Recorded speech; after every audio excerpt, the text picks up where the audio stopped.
Welcome to the cocktail of the day. If you remember, as we parted last week, I showed you this tool and asked you to determine what it was. I got a few interesting answers. Some of them I can't really talk about.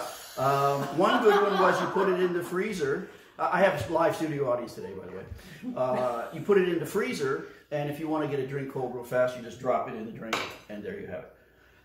Actually, what it is called a tap icer. Back in the 50s, we didn't have all the fancy machines that would make crushed ice for you. You had to crush your own. And I saw the video on how you're supposed to do this. I would never do this for real. You put an ice cube in your hand and then smack it. Okay. All right. Today we're going to make a classic, a whiskey sour. And I'm going to cheat. I'm going to use a mix.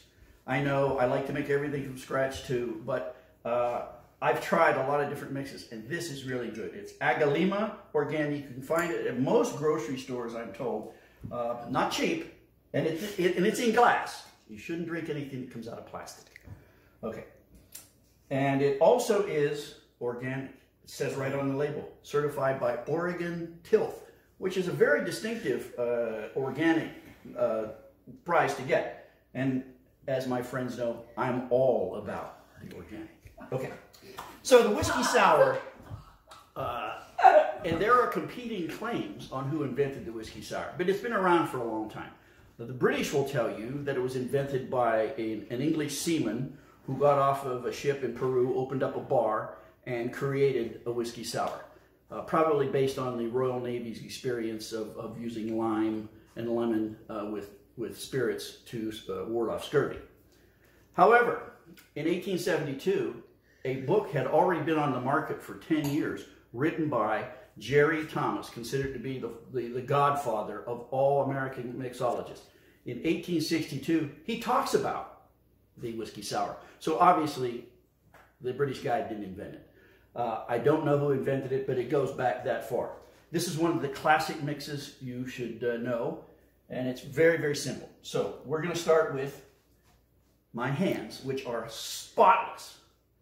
In the days of COVID, I've already washed them about 8 times today. So we put some ice into a shaker, and then we're going to take 2 shots of bourbon.